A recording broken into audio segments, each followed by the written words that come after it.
seeing these experiences, we decided to incorporate something that women will learn how to take care of themselves, not only health-wise, but financial-wise. Take care of themselves, take care of their babies from childhood. A child will grow up knowing what Bitcoin is. A child will grow up knowing how to keep themselves healthy and fit.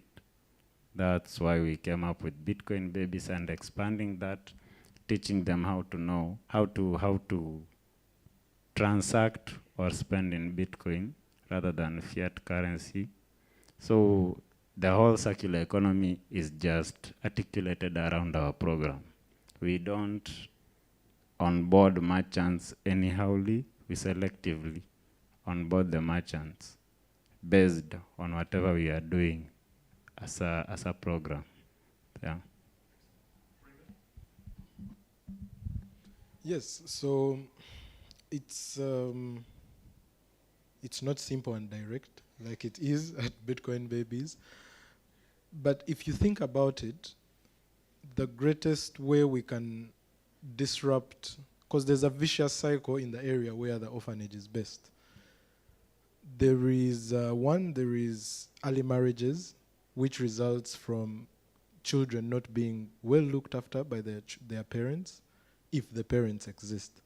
So how do you disrupt a region that has early marriages, that has it has very poor education systems, it has been neglected by the government, genuinely speaking? You go and you find a very small community and you make a difference. So for us, it made sense to receive donations and put them to use in a community like that. Yes, 5 to 10% of our budget still goes to the university, but we feel there is already enough privilege for you to be at the university. So if you can't find Bitcoin on your own, we'll just guide you, but we won't give you free sats. What we've done, though, is direct the sats we receive into this project with the hope that if we make the children healthy enough and we empower them with farming skills, we empower them with valuable skills like making products their communities consume, we'll give them a reason beyond their community, beyond succumbing to the problems that exist in their community. So right now we have organized it in that way. The SATs come into the project as a way to, one, keep the children in school. In fact, we recently had the opportunity of purchasing the school they go to, because we found the school owner wanting to sell the school to close it because the community was not making business sense for them. So now we own the school where the children go and the community's children go. And that's very important. Thank you, Trezor, as well, because Trezor was part of that support. So now in owning the school, that means we own where they spend majority of their time. So we have the opportunity not only to influence them by teaching them about Bitcoin, which we do, but we also shape their perspective of life. We teach them these skills that they can go and exchange in the future for Bitcoin. Now, because they will not participate in the vicious cycle that is going on around them, then the community starts to look up to them. How? We already have majority of our suppliers now being paid in Bitcoin. The same Bitcoin that Bitcoiners donate worldwide. When they get paid in Bitcoin, they start to see the value of savings. It's not a community that saves a lot, it's a farming community. They live hand to mouth. So when they understand the perspective of Bitcoin, they also, by extension, change their families. They change the way they relate with their children because they are seeing how we are treating our children. So it's very hard to assess ourselves as a circular economy, and I was mentioning this at the Africa Bitcoin Circular Economy Summit, that we no longer measure our success based on merchant and transactional volume. We are measuring our success based on the impact that it has on the teachers of our children. We are measuring ourselves by the impact we already have within the community. The community has started its own Bitcoin savings circle that we are not involved in as Bitcoin Kampala. they up and about, the teachers and the caretakers and the nearby community decided that it is better for us to store a value in this thing that grows in value but also allows the people who don't have identity, like the orphans, to use it. So our children now come out of the orphanage as leaders in the community. In fact, we are now looking for exchange opportunities with people like Afribit, where one of our children or 2 or 3 can come and help and learn. So it's that layer where Bitcoin now goes into what KG called the age of communities. That Bitcoin surpasses just the transactional value, it surpasses the store of value discussion and becomes a ray of hope, which we all want. So around the university, not to go there so much, we already also have part of the people we told 2-3 years ago that have been employed now completely save their money in Bitcoin. So it's a slow, tiresome process, but it's worth it. And we are glad that adopting Bitcoin, Cape Town continues to highlight these circular economies. So yeah. One thing I had forgotten. Okay, the Kenyan government offers maternity care for free.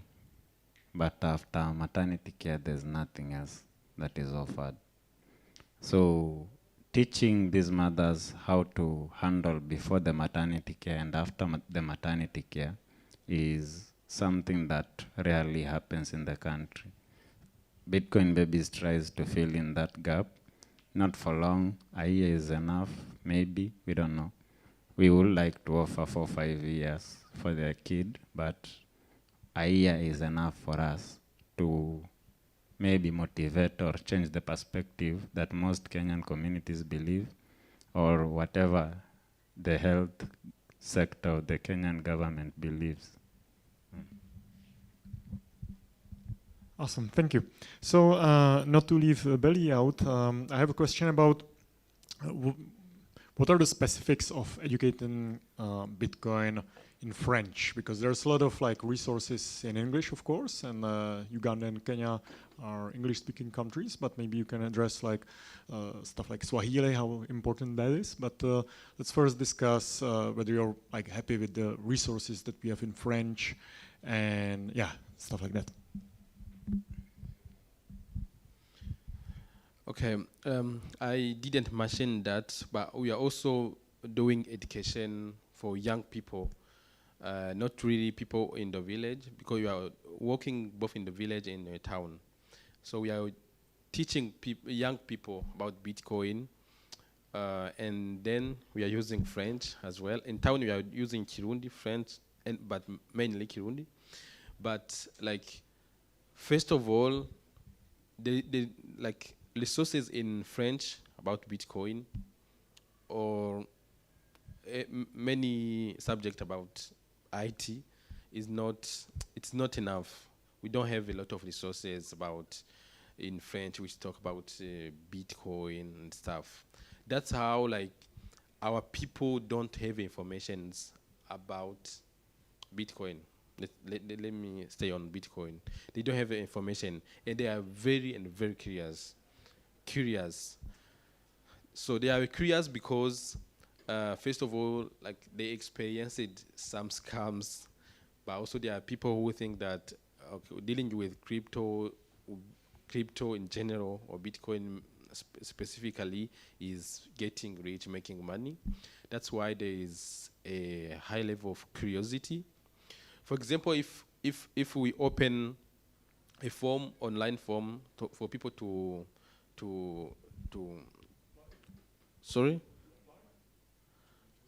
register for the training, we can easily get around 500 people interested. So like that, but that's mainly because there is no resources, there is no other people working on it. But it is helping a lot. We are trying to do it.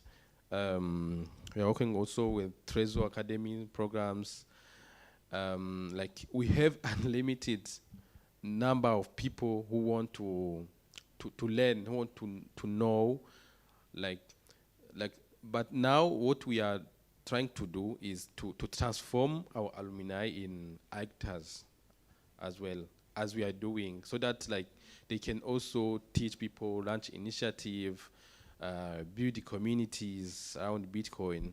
That's what we are trying to do.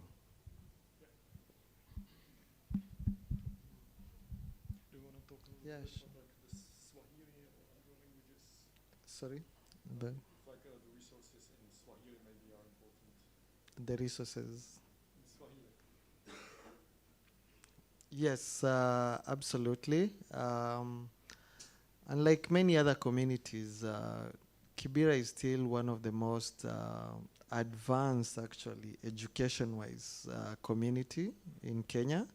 So you'll find there's all sorts of economics there. Like we have graduates, we have people who have limited education, and of course to make it inclusive, the Swahili resources do add a lot of value, but I think and I feel like if we can add, like, you know, we have a slang, Swahili slang, you know, in the community, like the sheng, then that would be a game changer, like for the young people, because we are mainly dealing with young people, and they have their own sort of, we call it damaged Swahili, and I think that is more appealing to them than any other thing. But yeah, Swahili does add a lot of value, though in reality sometimes you'll feel some of these guys actually are not able to properly communicate in Swahili because of the culture that has been curated around the slum communities. They kind of have their own language, especially for the demographic that we're dealing with. But like the treasure books we had in Swahili, they were game changers for mainly elderly people. Yeah. From my perspective, I will say, I think the first book, I think you have seen in our book down there, the first edition of the book that we made was made in 2 languages, actually.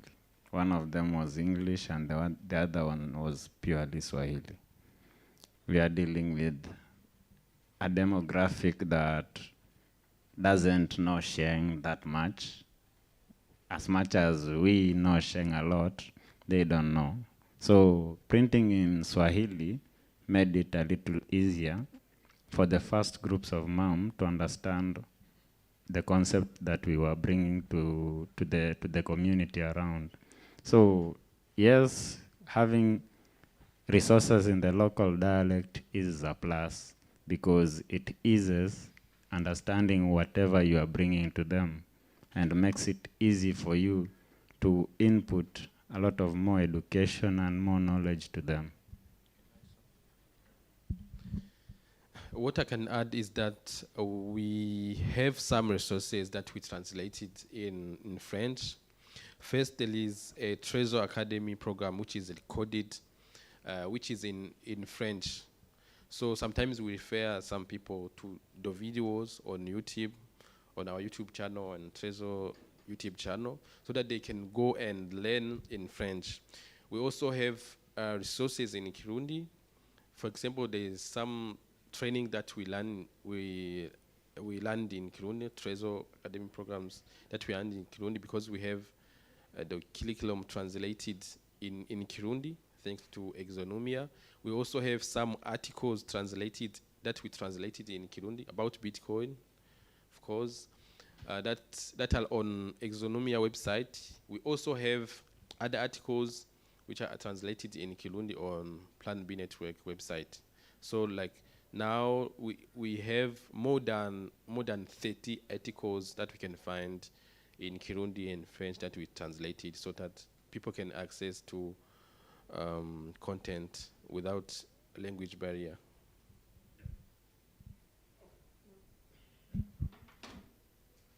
In our experience, majority of the people can't read in the local community, but our gateway to them has been the teachers and the local community members who can speak English, but they can also speak the local languages.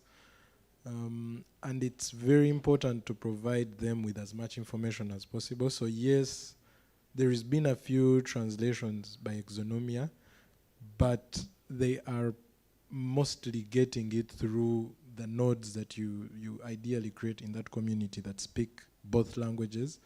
It's a much more efficient approach because then it also doesn't attack the community from a fear of reading. There is a saying that we follow so much in my community that if you want to hide information from an African man, put it in writing. So we realized it was not working at all by putting it in writing, and we decided to use more human beings that come from that community and have them kind of deliver the information last mile in the language those people speak. All right, I'd like to give you an opportunity to ask a question, if there's any question from the audience. We have like 3 minutes left. Yeah, Josh, yes.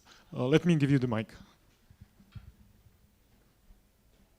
So I'm just brainstorming here because I want to eventually become a circular economy myself. But from what I hear, like you all are getting funding from somewhere, but do you guys have any ideas if I'm not getting funding, how to jumpstart it? Thank you. Yeah, who would like to address this?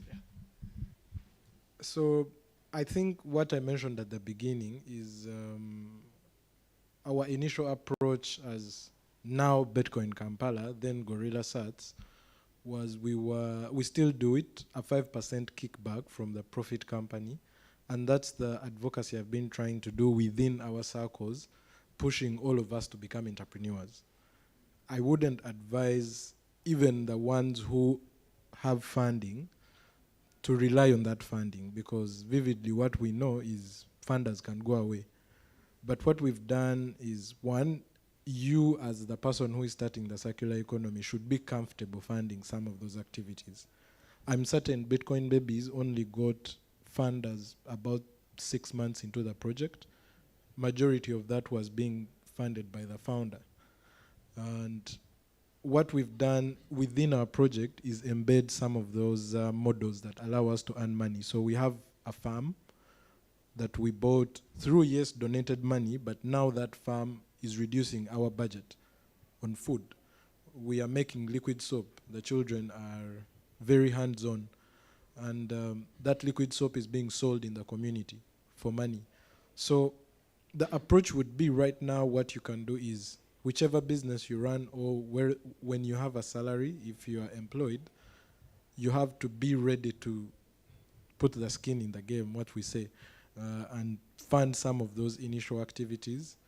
Luckily, if you don't tie to a charity like we are, you might not need as much money. You might need what you're comfortable with. And that's the beauty. You don't have to start the circular economy to a very big scale. You could start with 5 vendors, and the number of sats you're willing to give out, let's say on a weekly basis, and put those sats on a weekly basis and ensure they do that circle from the merchant maybe back to you or the people you give those sats to. So you don't have to start big. If you're really ready to start and you're ready to put in the work, the easiest way would be find where you already have a constant source of income. For us at Gorilla Sats, it was the tourism. We had made enough friends who wanted to come visit, and we would fund the teaching activities from that money. So we would get it from our pockets, essentially. So if you have an entrepreneurial approach to it and you just make it as your corporate social responsibility, it becomes very easy.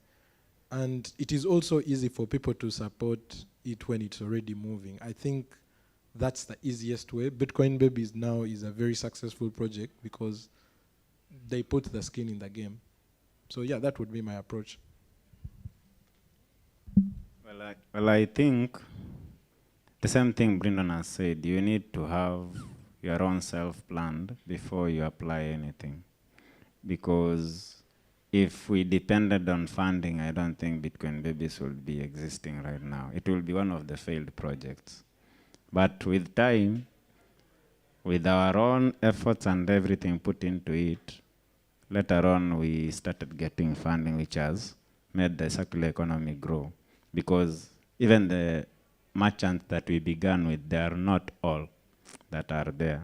They expected, it's Bitcoin, you have money, right?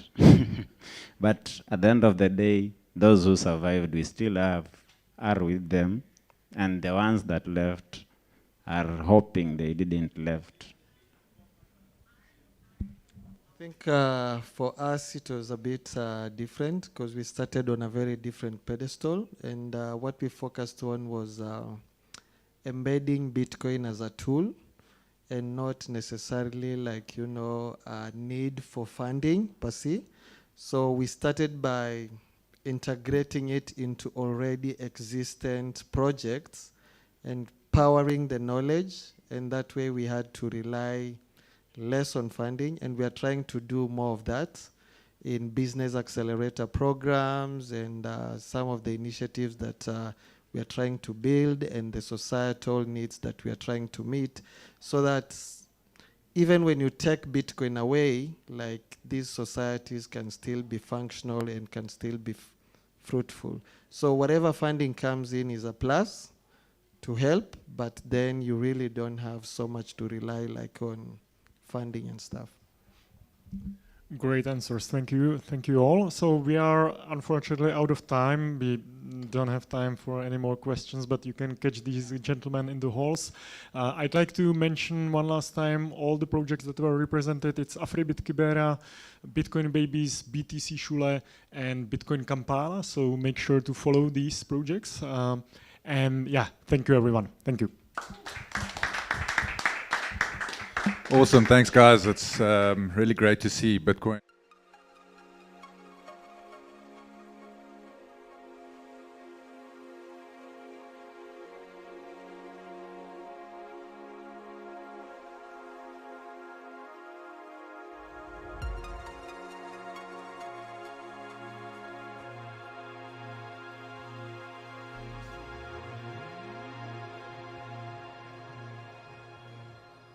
As the US crumbled in 2008, Africa stood on the brink of an economic renaissance. But in a world of 8 billion souls, over 1 billion navigate life as the unbanked. While the West dives into fintech, debt soars, and the dollar falters, we are all just 1 degree away from being cast as unbankable.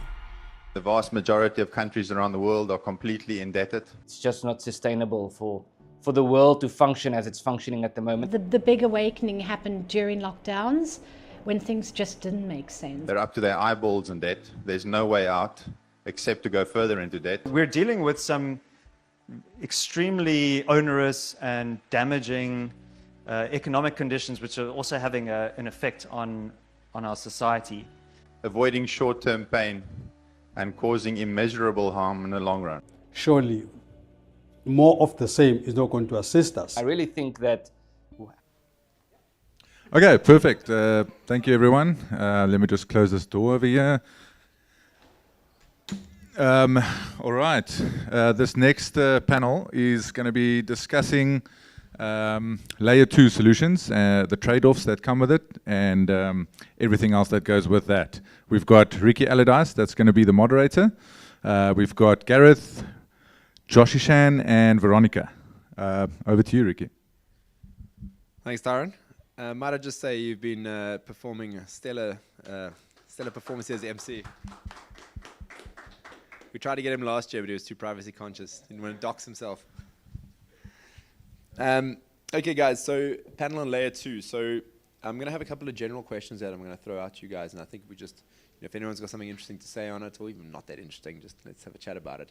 I'm going to start general, and then we'll kind of narrow it down after that. So the opening thing I want to discuss is why layer 2? You know, people might say, why do we need layer 2 when Bitcoin fees are now sub 1 sat per byte? Like, why do we need layer 2? I don't know. Gareth, do you want to open with this? Yeah, sure. Well, I did this thing the other day. You know, if there's a button there that you can press, and once you press the button, you immediately replace the current fiat system with a Bitcoin system. You know, all the connections, everything. If we did that and we press that button, the world stops. It simply stops, because Bitcoin won't break. Bitcoin will work exactly as it's designed to work, but it'll cost you a fortune to get a transaction in the block, and it simply cannot scale to that level. So we need to look at what is it that we need replacing. We're not just replacing a money. We need to replace the financial systems. And financial systems have a lot of things that are connected to money, but it's not money. And this is why I think we need layer 2s. We need layers that do different things, that can replace the day-to-day payment mechanism, that can replace the way mutual funds work, the way equity funds work. So I think there's lots of different things that you need to be able to do in a complete monetary system, which you simply can't do just with Bitcoin, but you can anchor all of it in Bitcoin. Yeah. Generally, if this whole Bitcoin project is supposed to be successful, the fees for transaction needs to be way higher than they are right now. So if the fees are in 20 years what they are right now, or anywhere below $50 for a transaction, we've probably completely failed anyways, as this is gonna like compromise our foundational security assumption that eventually like the mining fees will pay, or the transaction fees will pay exclusively for the miners. Yeah, that's one thing. And there's like other like smaller things that are still like very advantageous of like Lightning, for example, such that as a receiver you have more control of which payments you accept and which you don't. The way Bitcoin works, where you have like a static identifier that you can pay repeatedly, is very practical in some cases, but for an invoicing system or a point of sale system, it's horrible. Yeah, because people, they can send funds to you that you can't return, you can't cancel them. You can't prevent them from it. So for an operator, that's quite unpractical. Yeah, I think that's basically it. If we want to build like a full financial system, we need more expressivity, which on Bitcoin itself is just not possible because of its very limited scripting language, where you can potentially express anything actually, but the amount of opcodes or you would need, then you could just not fit that into a block. And in general, to scale the whole thing, I think that's the main 2 points. Okay, perfect. Thank you very much. So this brings me to our next point. So I think we all still have PTSD from the block wars. And, you know, that was where I first really got involved in the technical side of Bitcoin and understanding why, like, big blocks, personally, for me, is not the solution here. So this begs the question of, like, what is the trade-offs, though, between, if you're going to go for scaling Bitcoin in layers instead of scaling it with bigger blocks, like, what's the trade-off then between, like, a layer 2 and a layer 1? So let's keep it tight. So let's say between Lightning and Bitcoin, like, what are those trade-offs that come with scaling in a layer? Well, Lightning is very complicated. So while, especially to implement, while Bitcoin at least has like somewhat of an elegant design to it, Lightning is just absolute complexity porn. And yeah, it's just, you need, I think, to like maintain and advance like any Lightning implementation, you need like 10 good full-time paid devs. So that runs you like $3 million a year just in wages. Very few companies can sustain it, and I think right now the only ones that really can sustain it is LDK, while the rest is kind of like fizzling out, and you have issues that are open for years. That's a big problem. Bitcoin used to be much simpler in the beginning, especially. You could get a working system that was maintained by a couple of part-time people. Yeah, that's a big downside. Fedimint, for example, is also quite complicated, though I wouldn't call it a layer 2 just for the protocol, but yeah, so you get an additional complexity on top. But I mean, the lesson from the block size wars was that bigger blocks are just a non-starter because you compromise on decentralization. So you really, there's no other way to meaningfully scale here.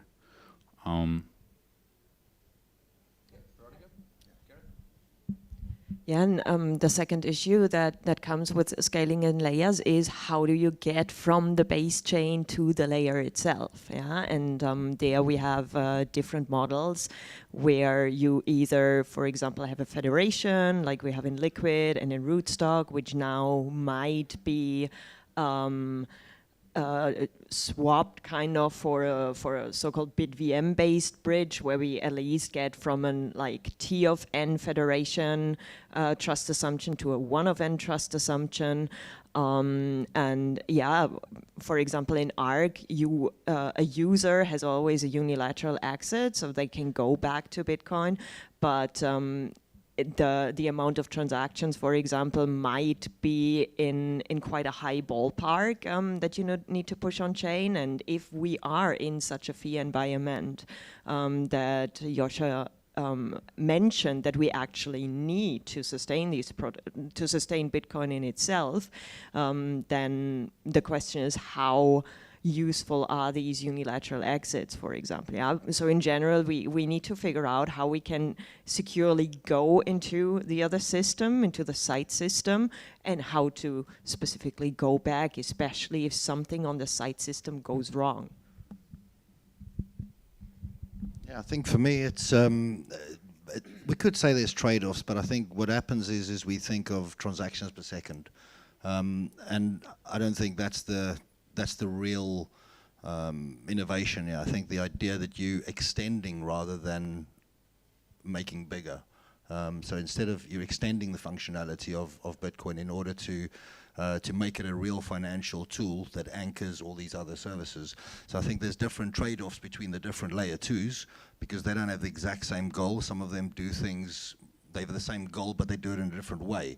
But in terms of the layer 2s, the trade-offs, I wouldn't say there's real trade-offs between the base layer and the layer 2s because I think the function is different. They serve a different purpose.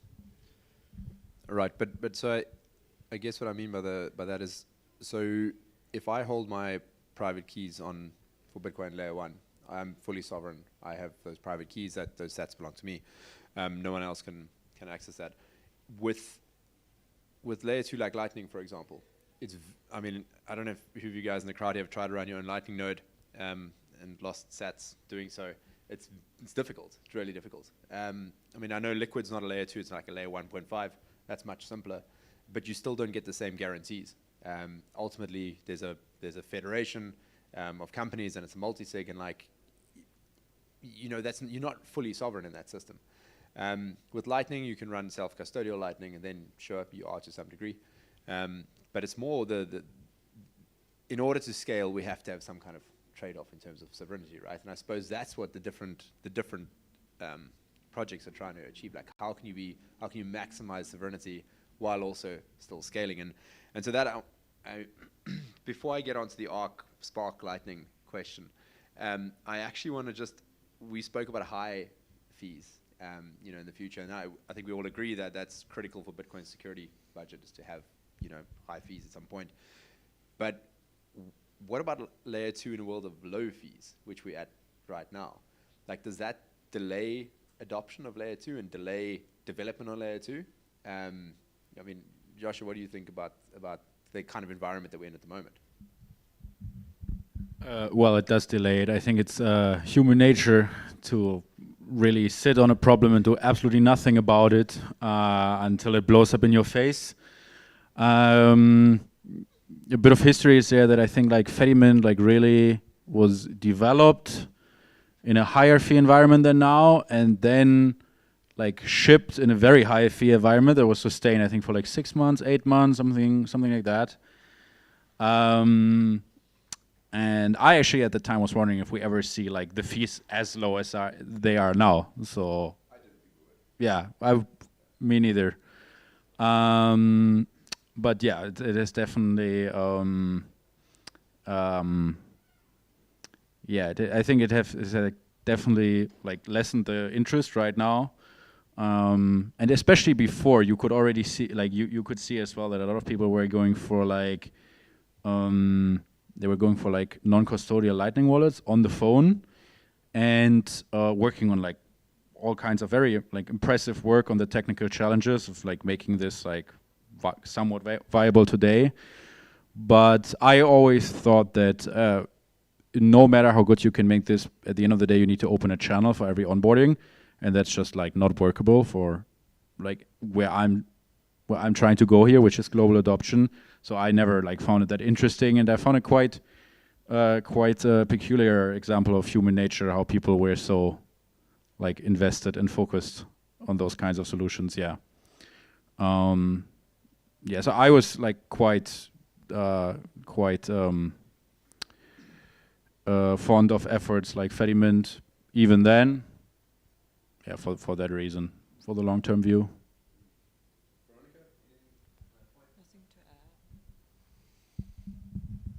Yeah, I think the innovation is there, and I think it'll keep growing. We've seen quite a lot of that happen in the last 6 to 8 months. It's probably been the most that's been happening has been in the last 6 to 8 months. I mean, Lightning was effectively useless for all intents and purposes as a real thing up until the Spark and Arc and that type of stuff started happening. I mean, now it's a whole different thing.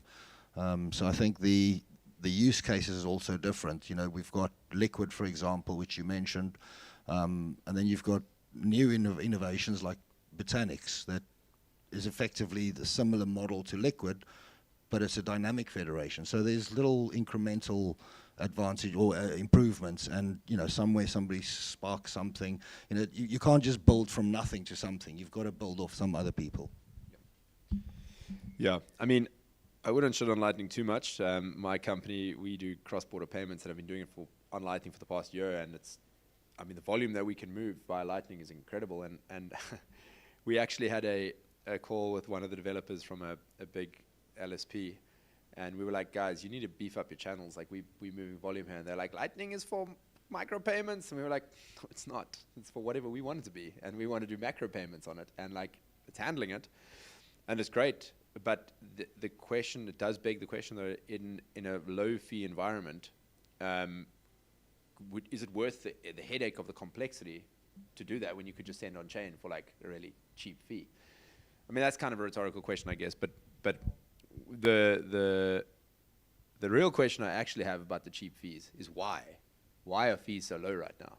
And is that because layer 2s are actually successful? And is that because there's a lot of volume moving across Lightning right now than private channels that people don't know about? But like, there's not less people using Bitcoin than there were 5 years ago. I mean, Veronica, do you have any insights on this? I think it is difficult to track how much volume there is on all layer 2s together, but I think it was a year or maybe even a year and a half ago that River published a report about the estimate of the volume on Lightning, and it was actually rather low. I think it was in the ballpark of around 5,000 Bitcoin or something like that. So it doesn't look like in general that Bitcoin is used sorry, don't shoot the messenger, that Bitcoin is used too much for payments at the moment as a medium of exchange. But I want to expand also on the first point that you said, oh, if we have this low fee environment, do we even need layer 2s? But I mean, I think in general, for sure, we need to plan ahead. And the complexity of these layer 2s, if we look back, like I think a Rootstock, they started developing on its sidechain in 2014 or something like that, 2013. And just like 3 years ago, the idea of BitVM came around the corner. So to see how we can improve like a federated bridge, kind of, that took like a decade.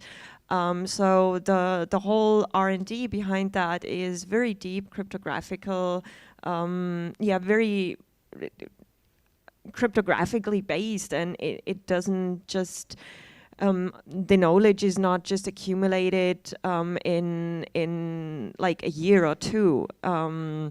So we definitely need to plan ahead and develop into different directions also, because sometimes we don't really know if these solutions actually work and what kind of bugs or whatnot they bring with it. So I think it's definitely worth it building now, even in a low fee environment, and see where we can get from there.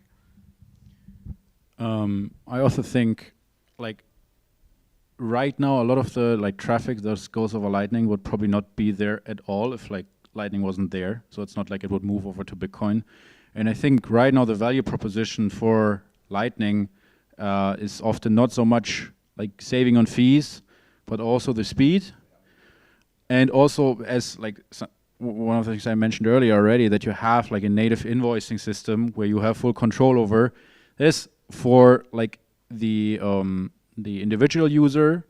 Something like Bitcoin with like static identifiers and like push payments is much more like natural and practical. And we spent like years in the Bitcoin system, in the Bitcoin development, to like replicate this payment, this experience on Lightning. Kind of always like therefore the like invoice flow was always framed as like clunky and just a headache and just like an implementation detail that no one really wants. But I think if you're running a business, that actually works very well for you, and it works much better than the like native Bitcoin flow. And also the downsides of Lightning, which means you need to always be online, manage liquidity, etc. They are much more natural to a business.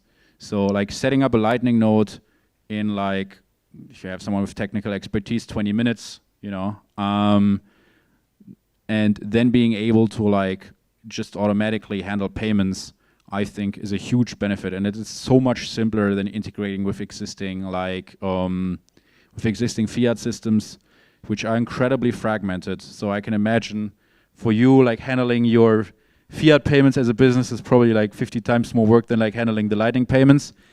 I was talking to the Moneybager people earlier about how they are set up, and they really just threw like one LND node in the cloud, and then other nodes like started opening channel to them while they had like the incoming payments. And yeah, if they're just receiving payments, and once you know the channels they fill up, they just like loop it out automatically.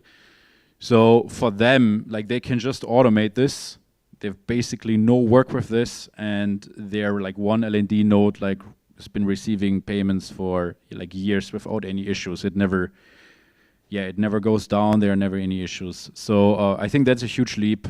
It's much easier to get started on it as a developer. I think Lightning is very, very difficult to build, but then building on Lightning is actually not that difficult.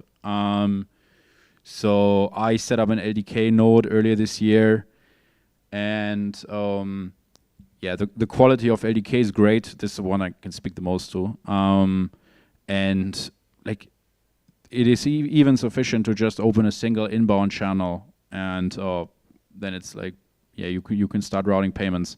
So you are very, very quickly set up. Yeah. Yeah, I think the main thing there was that I would add is that the price, the fees is one thing, but the functionality and the speed is another thing. You know, we've seen a lot of the DeFi stuff happening where, you know, you're feeding interest to people in Satoshis, and if you had to do that on Bitcoin, it wouldn't work. So there's functionality, and that faster confirmation is important. Yeah, I mean, to expand on what all of you have said, they're like, my business would not be possible without Lightning. Like we do cross-border payments, and like if we had to do it on-chain, we would have to wait for 3 confirmations, and the volatility in the Bitcoin price would destroy any of our margin during that time, and people would end up receiving less money than they sent, and then you'd have an absolute shit show. So we couldn't do it. And the other thing, and this is why I think the volume on Lightning is much higher than it's actually publicly reported, because you've got private nodes, private channels, public channels. Last week, 2 Fridays ago, we did handle payment from Nigeria to South Africa. It was multiple payments in quick succession of 6 Bitcoin that got sent. That in total, but it was across 20 payments, but in the space of about 40 minutes. But that 6 Bitcoin didn't show up anywhere. Like, so if anyone writing a report on that, they can look at public channels. They can't see what's happening privately, because that was all within our own infrastructure. So, but that value moved from Nigeria to South Africa, right? And that was because of Lightning. So I don't think anyone knows how much value is actually moving through Lightning. And to expand on your point, what you said, like, to build on top of Lightning is actually quite easy. It creates all these use cases. Like, you can now compete with Swift. Like that was not possible. You couldn't compete with Swift on Bitcoin. I mean, you sort of can, I guess, but like you run into issues. If you don't have instant settlement, you can't do really tight margin trades, essentially. Okay, so Tyron, how are we doing for time there? What have we got in total? 17 minutes left. Oh, left. Okay, cool. Okay, great. So then I want to get into Lightning, the L2s. So Lightning versus Arc versus Spark, and I'd like to talk about Fedibands as well here as well. So we've discussed Lightning now for the past few minutes. So just who would like to give us an overview of Arc, and who would like to give us an overview of Spark? I think you could do Fediband. That'll probably be the best. Do you want to? Which one do you want to do, Gareth? Yeah, I guess Arc is probably the interesting one for me, which I like. So the guys from Arcade actually ran a server at the Honey Badger conference last year, I think in August, September somewhere. And effectively the whole conference was using Lightning, making Lightning payments, but nobody knew that they were actually running on Arcade. It was actually on Arc. So ultimately, they've got a different approach where they have virtual UTXOs. So their model of not creating a specific chain, an additional chain, is just a different way of approaching how you can scale Bitcoin and Bitcoin solutions. And the first use case was payments on Lightning. That was the sort of simple first thing. But they've gone and expanded, and I think they're releasing assets in a couple of weeks. So again, they're building out this network of financial services and infrastructure to build financial services on top, which ultimately sits on Bitcoin. And so with Arc, do you require channel management like you do with Lightning? Have different Arc instances. To go from one Arc instance to another, we would use Lightning. Same as if we go from a Fediment to Arc or whatnot, we would swap out, use Lightning as the connective tissue, and then swap into the other system on the other side. And to your question regarding Spark and Arc, I think both. So on one hand, the off-chain payments work in quite a similar manner, actually, that you kind of have you kind of pass on in Arc. They are called VTXOs. I don't know, in Spark they're called Spark TXOs. I'm not perfectly sure, but both systems have a different upside. So on Spark, for example, it's based on a so-called state chain where you pass on these UTXOs in an off-chain environment by giving just a key share of that UTXO to another user. And the second key share for signing is held by the operator. But this key share itself in Spark is federated. So the Spark entity cannot a Spark operator, which consists of many entities, cannot just screw over a user. So it's not just one entity.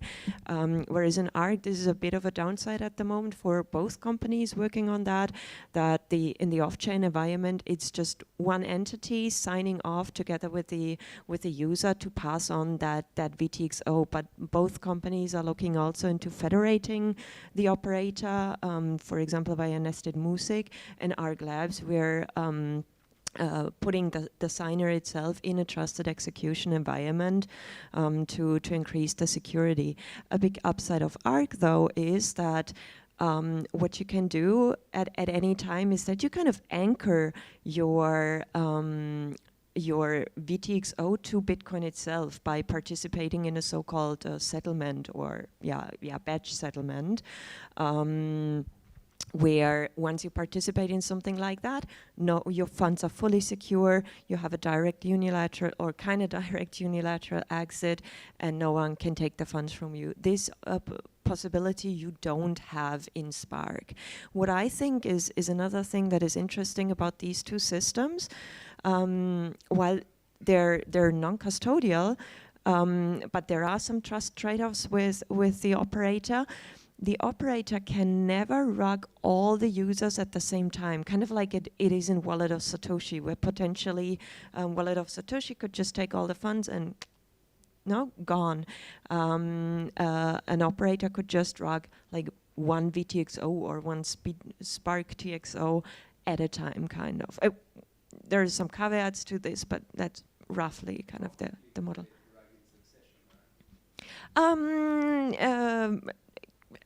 Quickly, but the thing is they would need to collude with a previous owner of one of these VTXOs, but one has to add that the operator itself could insert itself into a transaction chain and then kind of rug many VTXOs at the same time, but that's a lot more effort than what we see in traditional custodial solutions. Yeah, so I'm trying to think of like framing this as a comparison. So I would say compared to ARC, Fediments are much simpler for the sole reason that they are clearly custodial. There's no unilateral exit proposition in any way, shape, or form. If you want to get more security out of your Fediment, you need to like increase the number of guardians, which works rather well. So you can have like 7 out of 10 or 11 out of 15, and the system will still be fast and performant and feel very much like Blink. So there's not really an additional latency for having like more, like a higher number of guardians. You can go up to 20 if you want to, but probably the sweet spot is like around like 5 to 7 and 7 out of 10.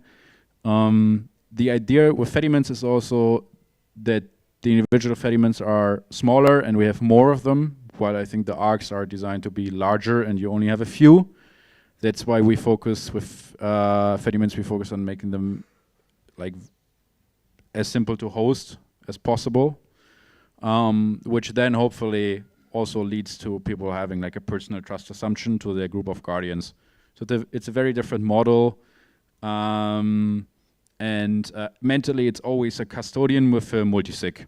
Yeah, so it's very clearly like who has control. There would be a 3 out of 4, 5 out of 7, 7 out of 10 multisig with like all variants in between are possible. Yeah, we have great privacy. That's one of the trade-offs that we get for like relieving you of the custody, which might or might not for some people be actually more favorable in practice. Yeah, and we get pretty good UX because it is custodial. So it feels like an eCash wallet feels very much, or like a Fediment wallet feels very much like Blink, basically. Yeah, very fast Lightning payments, no real additional downsides to it. Yeah, besides the engineering work, yeah, maybe similar there to Lightning. Building it is quite complicated, but using it not so much. Yeah, I think for anyone who's used a Fedi wallet or Fediment itself, I mean, we set up our own federation, relatively simple to set up. You know, if you've got the right hardware, it's a very trivial thing to do. And what I really like about the model is it's much more organic in how humans actually function. You know, at a human level, like you have trusted relationships with people. That's how life works. And so it actually builds on that natural state of how humans function to, okay, let's entrust people we know to protect our value. We do it with banks already, and I don't think banking as a concept is necessarily bad. I think fractional reserve banking is obviously terrible, but you know, the concept of having people that you know and trust in your community look after your money is a reasonable thing to do. So I think like the Fediment model kind of works well in that way. And like you say, the UX is great and it's compatible with Lightning wallets. Like I use it all the time. It's great. So yeah, I would add one more thing to how the system works. So of course Fediment supports Lightning because otherwise what's the point? But running a federation doesn't require you to run a gateway or run a Lightning node. You need someone that runs a so-called like Lightning gateway, which is like special Fediment software on top of a running Lightning node, and they will provide Lightning service to your federation, like take a sliver of fees off there, etc., etc. So as a guardian, or the operator of the federation, you really only set it up once, and then the system is kind of chugging along. We set up a federation here in South Africa 2 months ago, and since then the Fediment project has been actually running a gateway and supporting them with Lightning liquidity. But this is completely untrusted, and the operators don't have to do anything really. So the higher level point here is that the system splits service from trust. So the service here is actually quite, or relatively work intensive, you know, maybe like a few hours a month to keep it running, while the trust is basically no effort. So yeah, I think that's a pretty useful split. And also we support like an M of N model there. So a gateway can support multiple federations, and multiple gateways can support the same federation. So somewhere like down here, you might have like 10 federations which have on average like 7 guardians, but you would only have like 2 or 3 gateways. There's not much benefit to more than 2, like just as a fallover. But then you would have like 70 custodians and 2 Lightning operators, so 2 Lightning nodes supporting them. While you have like very, very good fault tolerance. So if one of the gateways goes offline, the client, they will switch over immediately. You don't even notice it. You can seamlessly migrate between them. You spin up the new one, add it to it, and it will be picked up by the clients right away. So you have like a lot of benefits that are like quite useful in practice. People don't think about this. But you have very practical like concerns when you're like actually trying to run something for real.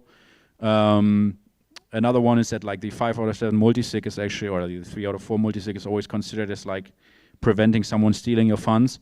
But in practice, operator error is actually like much more likely way to mess up.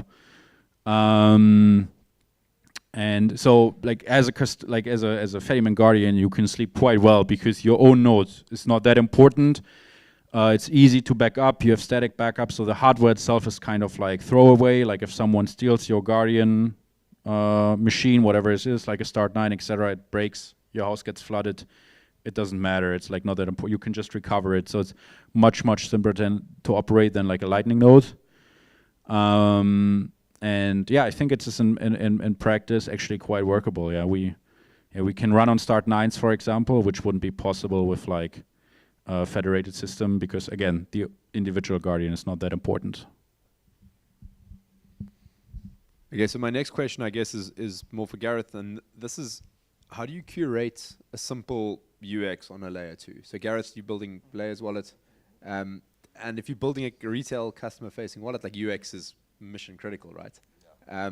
And as we've just been discussing for half an hour, Lightning itself is very complicated. And so like, obviously now there's Arc and there's Spark, we get a simplified natively UX, but how do you go about it in curating that UX on your wallet? Yeah, look, we've got a guy we've got a guy, and you know, some of the stuff we've come across, even I go, no, this is fantastic, and then he'll come back later and say, yeah, but this is going to be a problem down the line. And I'm going, no, it's fine, and then it becomes a problem down the line. So there's no easy answer. The main thing is the user experience to get to the point where they want to be fast. But because the different layers offer such different functionality and utility, it's incredibly difficult. So the way we approached it was we treat each layer as a visual.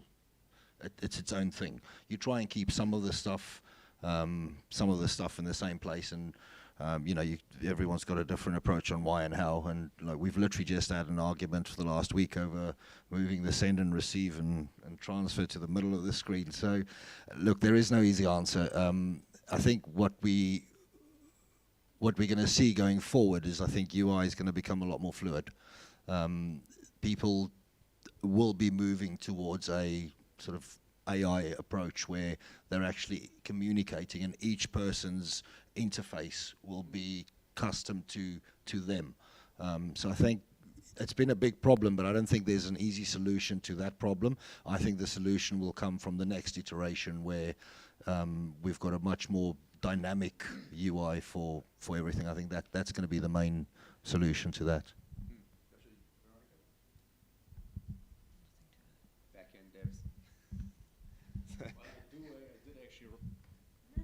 I did actually write a wallet myself all the last like couple of months, like another like Fediman wallet. But yeah, I can't add much to that. Personal experience there is like UI development opens up like endless bike shedding. And I don't know how important it is, like where the button is exactly placed. Yeah. Yeah, I mean, I guess the button placement is not so much the thing. It's like if you take let's take the most simple example, I guess, of like multi-layer wallets, which is like Aqua or Bull Wallet, right? Where you've got on-chain, and then you've got Liquid, and you've got Lightning. So they've broken it up into like your check and your savings account, right? So you've got your spending wallets and your savings wallets, and that's relatively simple. But now when you start adding layer 3s in, you start adding different assets in, you start adding layer 2s that function slightly differently, you know, that is going to be a really difficult thing to do. And I think, Gareth, your answer about like one UI fits all is probably a bad idea is probably the great way to go about it. Like if you have an AI interface that can curate the experience for the individual user, because people are different and people experience things differently, that's probably the way to go. But the technical side of it, like how you make these things work together, I think that's really going to be difficult. I don't know if you guys got anything else to add to that. Yeah, I mean, that's a good point. The technical side seems to be the easy thing, to be honest with you. It's the interaction of the different functions and the different functionality around it. Because, so for an example, we've got a USD layer that can receive from any USD network. So Tron, Ethereum, it can receive from anywhere and it can send to anywhere. But you can also hold it on rootstock or USDT on Liquid.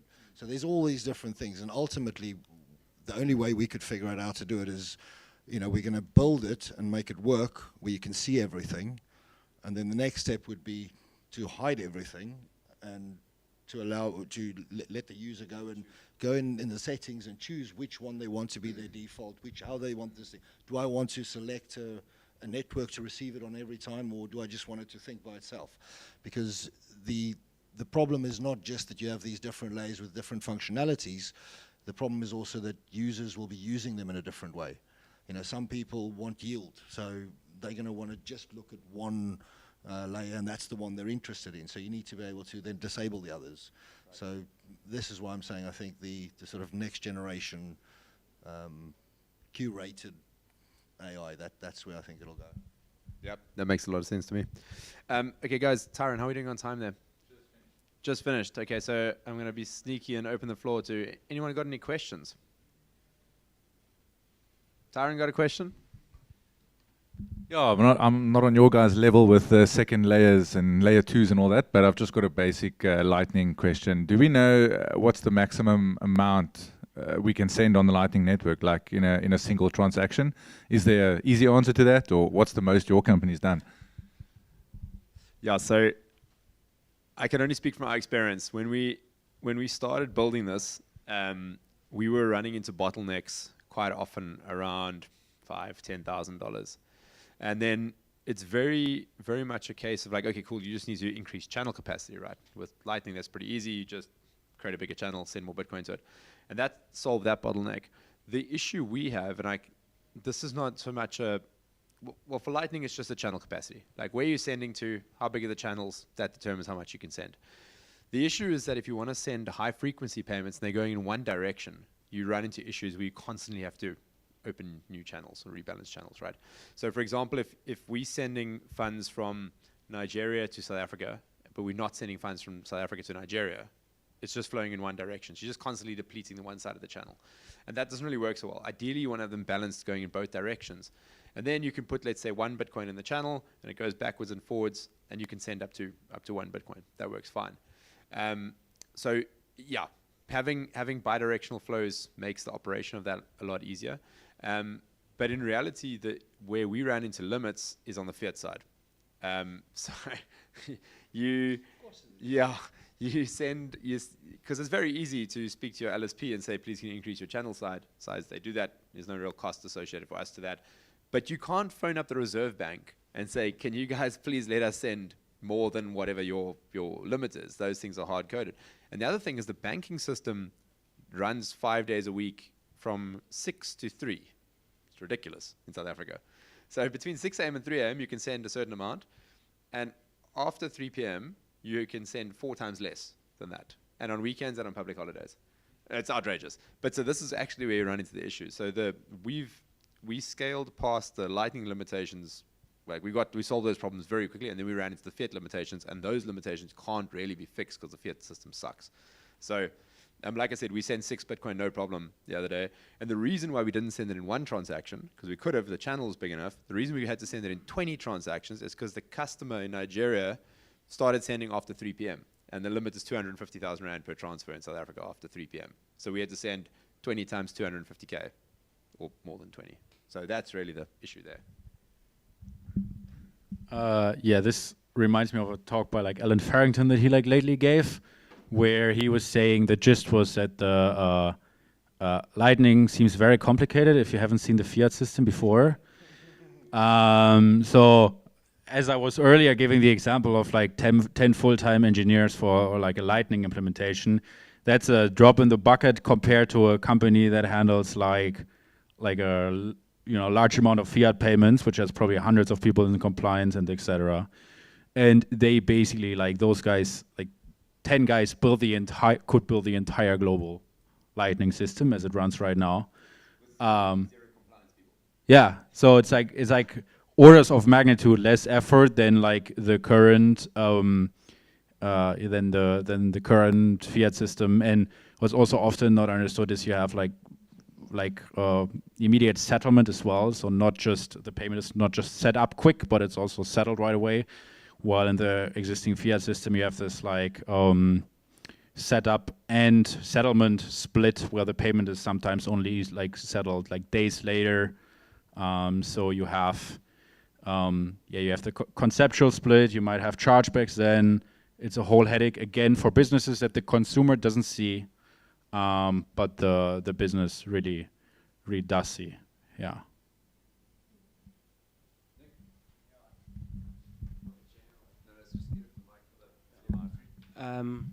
You hear me?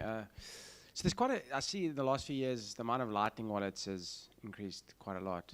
So there's obviously a need for lots of different Lightning wallets. How do you market yourself, given the fact that there's so many? Like I can choose, I probably have like 5 on my phone, and I probably use Blink the most. I test the others. Are there not too many? And how do you market yourself? That's a communist question. Yeah, look, I think you're right. There's loads of Lightning wallets. It's really down to what users need. A lot of the stuff that we're thinking of doing is not specifically Lightning. I don't think Lightning or Spark or Botanics or any of these layers are winners or losers. We want to take this sort of, in what we're doing, we're taking the sort of Switzerland approach where, there's currently 83 Bitcoin Layer 2 projects, of which about 10 have got traction. And our approach is just to add everything on there, and I think we've got a fairly decent user interface that looks nice and actually works quite easily. So it's slightly different from what the other Lightning wallets do, because most of them are sort of layer specific. Aqua, for example, it's a block. It's a liquid wallet, really. The X versus Stack. So our approach was more to build something that we can add functionality for users and give them the option to switch on what they like and switch off what they don't. So I wouldn't say that we're a Lightning wallet. I think that's just one of the features, the fact that we've got Lightning and that you can use it on there. Okay, great, guys. I think we're out of time, so we're going to wrap it there. I just want to give a big thanks to the guys who joined on the panel here. Thank you so much. Fantastic chat, and I hope everyone got something useful from this. Thank you very much, guys. Fascinating chat there about the solutions and trade-offs on layer 2 stuff. Okay, so we're basically running 1 minute behind, so we're going to go straight into the next talk, which will be our final talk here at the Blink stage. This next talk is called Beyond Lagos and Nairobi, Bitcoin Adoption in Africa's Overlooked Regions. So a lot of the time we talk about Bitcoin adoption up in Africa in these bigger cities like Nairobi, Lagos, etc.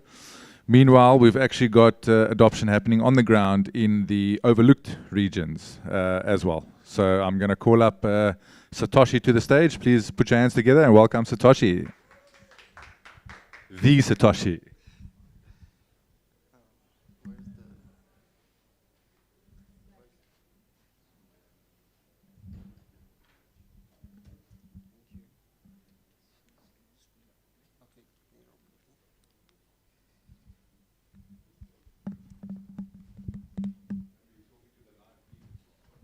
Oh, hello.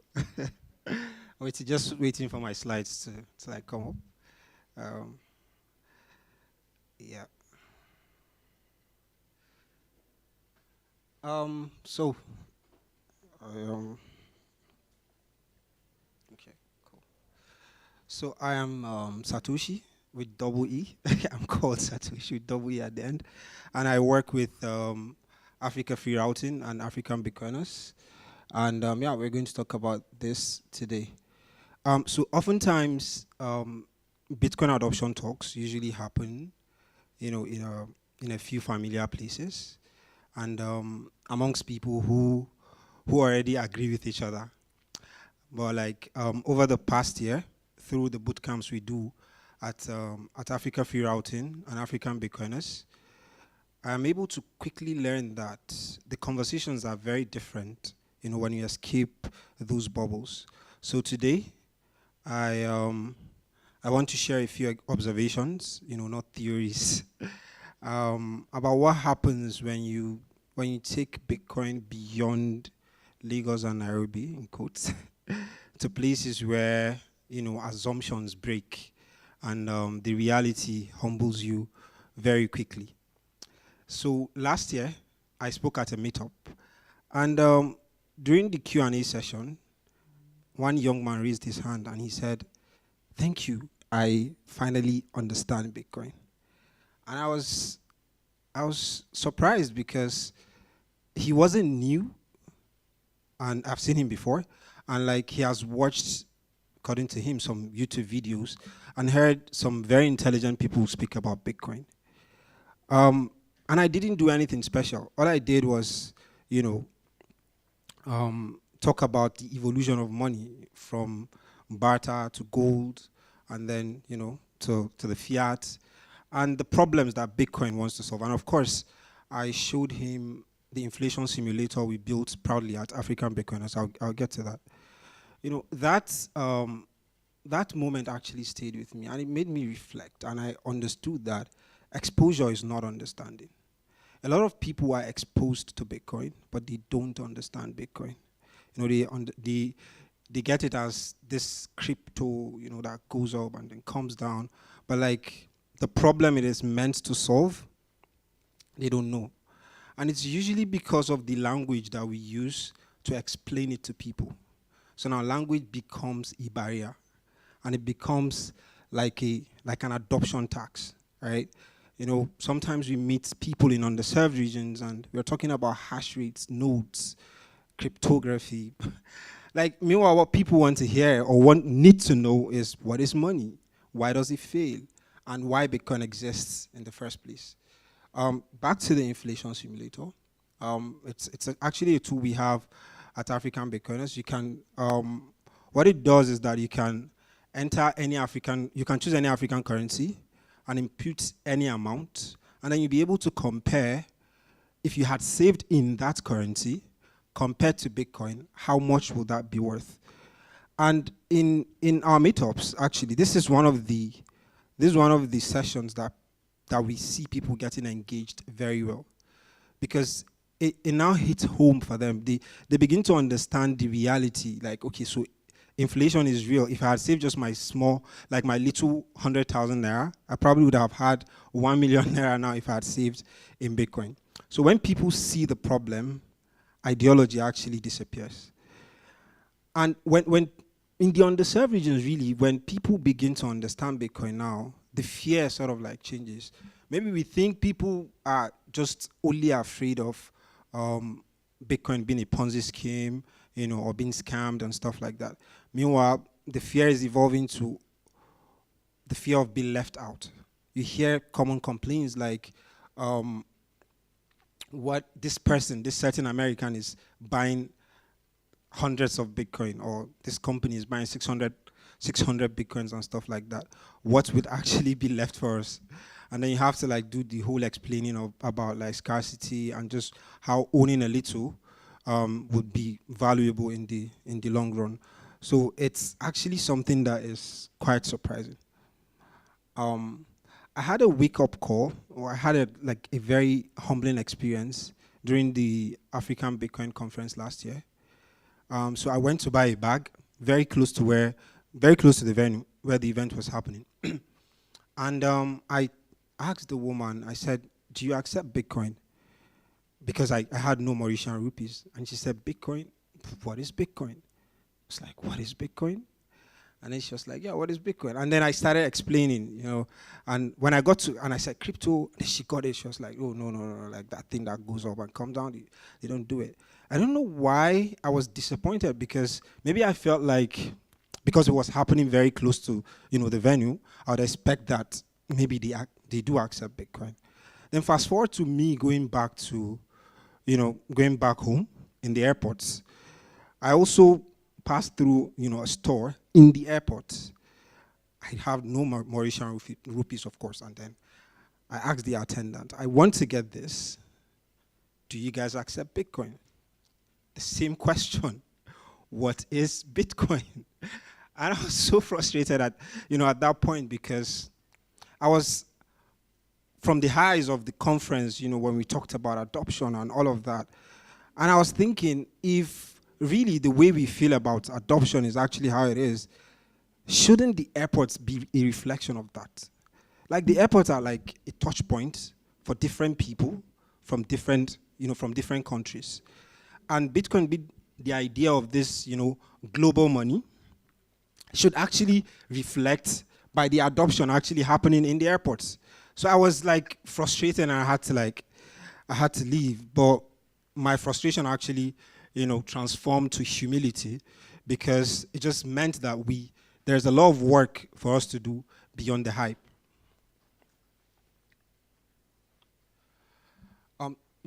So usually, during our meetups or boot camps, one of the places or one of the sessions that we have the most engagement is when we start demoing how you can send Bitcoin and the person receive it in fiat, literally.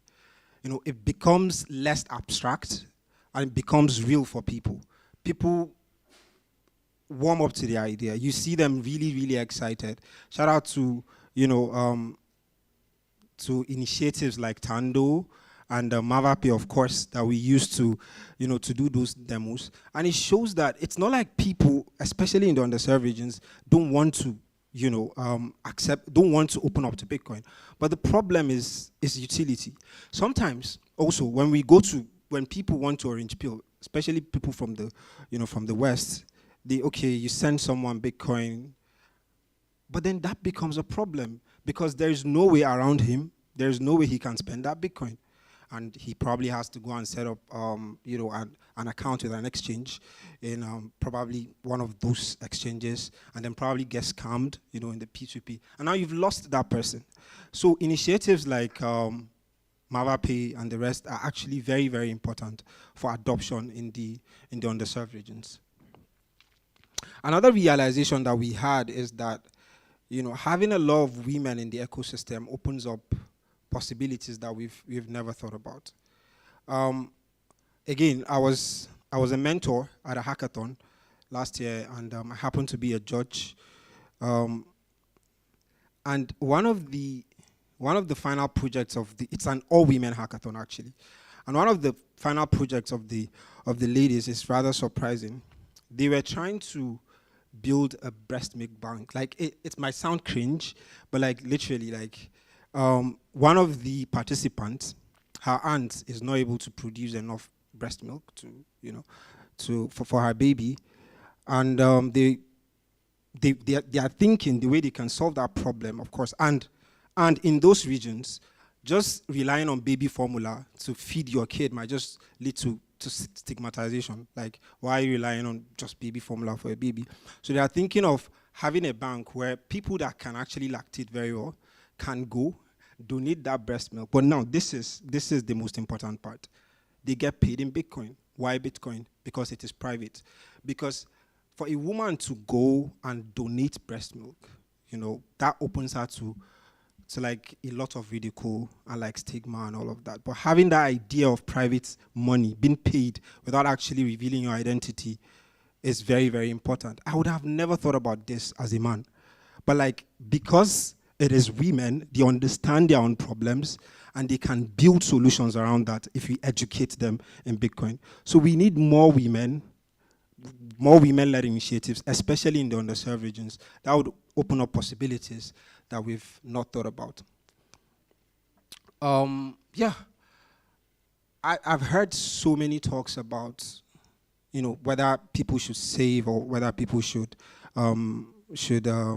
either they should save or they should spend and stuff. But I think based on our own observations and my own, I think we need more income tools. We need more tools in underserved regions that help people earn Bitcoin first before they can save Bitcoin. You orange pill someone, but they don't have what to save. You're talking about them saving, but they don't even have what to save.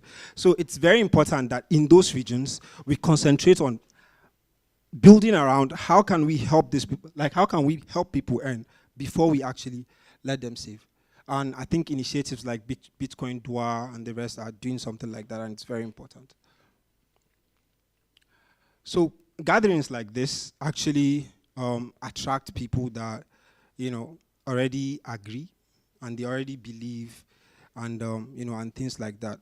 But if we don't escape these bubbles, we kind of mistake reflections for reach. You know, on the ground, Bitcoin is still misunderstood.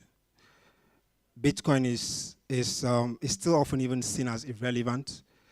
And there's just a lot of work to do. I'm not saying that Bitcoin is failing in Africa. Far from it.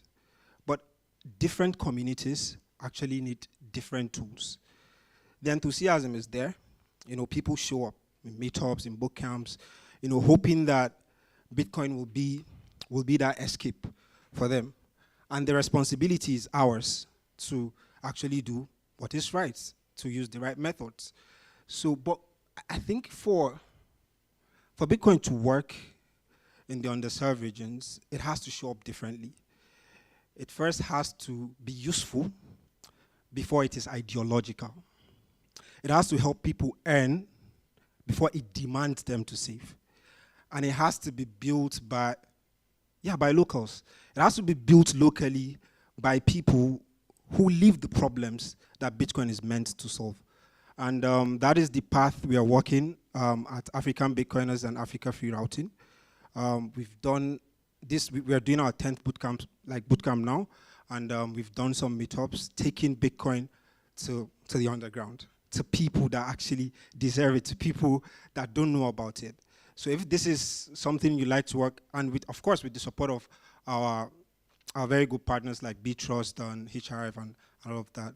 So if this is a path that you want to walk, if you think Bitcoin should work for the people in the underserved regions, you can reach out to Sarah, myself, or you can scan the QR code to, you know, download our sponsorship deck. The people actually need it, and Africa needs it. And the work is already out there to be done. Thank you very much. Awesome. Thanks very much, Satoshi, for that fascinating talk about Bitcoin adoption in the overlooked areas, especially that breast milk bank. That's very interesting, and just shows you that with more women in Bitcoin, you know, we think of more different things that Bitcoin can solve. Thank you very much. Fascinating. Okay, with that done, we are finished at the Blink stage. We would like to thank the sponsor for this stage, Blink Wallet. Thank you all for coming to the Adopting Bitcoin conference. I know they're busy calling everyone to the main stage. We want to get a group photo with everyone there, speakers, attendees, everyone. I think there's going to be some closing remarks. And with that being said, yeah, we're out of here. Thank you very much.